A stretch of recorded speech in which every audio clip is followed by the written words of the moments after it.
শোকের মাতলে মাঝিহাটের জসিমের পরিবার। লিবিয়ায় প্রবাসী জসিম কয়েক বছর আগেই ভাগ্য পরিবর্তনের লক্ষ্যে লিবিয়ায় যায়। সেখানে মাফিয়া চক্রের হাতে ধরা পড়ে মাফিয়ারা ধরে নিয়ে গিয়ে দীর্ঘদিন আটকে রাখার পরেই গত কয়েকদিন আগে মারা গেছেন। মূলত জসিম কুষ্টিয়ার মিরপুর উপজেলার কুষ্টিয়া ইউনিয়নের তক্কেল ছেলে জসিম বড়। বাংলাদেশে যে 1,60,00,000 প্রবাসী আছে, জসিমও তাদের একজন। এদেশের ভাগ্য উন্নয়নে ও নিজের পরিবারের ভাগ্য উন্নয়নে জসিম লিবিয়ায় থাকতেন। লিবিয়ার সন্ত্রাসী চক্রের হাতে ধরা পড়েই দীর্ঘদিন আবদ্ধ থাকার পরে মারা যায়। সেটা জসিম কতদিন বিদেশ গেছিল জানেন নাকি আপনি? 6 বছর। মূল কাহিনী কি? জসিমের আসলে আটকাই ছিল কিভাবে?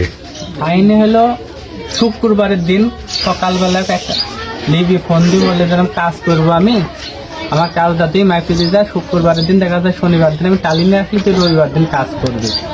এই বই লোক ডাইকে নিয়ে যায়।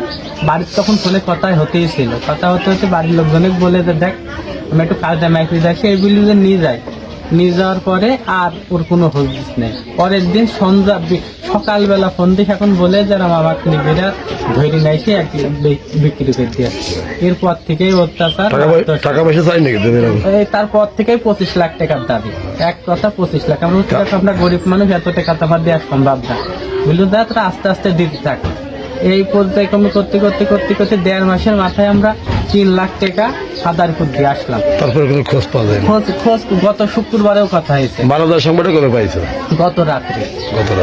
ছেলে মেয়ে কটা জসিমের? একটা মেয়ে। জসিমের ছোট ভাই? আমি জসিমের ছোট ভাই। ওর সাথে আরো যে কয়েকজন ছিল তার ভিতর থেকে খুবই অবস্থা খারাপ ছিল। তাদের হলো রাস্তায় নাকি ফেলি দিয়ে, ওই ফেলি দেওয়ার ওই লোকের মুখ থেকে শোনা যায় আর কি যে তোমার ভাই হলো গত 2 দিন আগে ওরা মেরে ফেলেছে। এটাই হলো বাংলাদেশ। বাংলাদেশেরই একটা চক্র বিদেশে মানুষকে নিয়ে যায়, আটক করে টাকা পয়সা নেয়। এর শেষ কোথায়? আমরা জসিমের স্বজনদের বুক ফাটা আত্মনাদ দেখতে পাচ্ছি। জসিমের বাপ নির্বাক হয়ে আছেন। এইটা সরকারকে এবং প্রশাসনকে দৃঢ় পদক্ষেপ নিতে হবে। বিশেষ করে প্রবাসী কল্যাণ মন্ত্রণালয় যারা আছেন, জসিমের বৃদ্ধা নানা মামা আত্মীয় স্বজন আজকে বাকরুদ্ধ হয়ে বসে আছে। জসিমের এই পরিণতি যেন আর কারো সন্তানের না ঘটে, এটাই আমরা দাবি করছি সরকারের কাছে দাবি।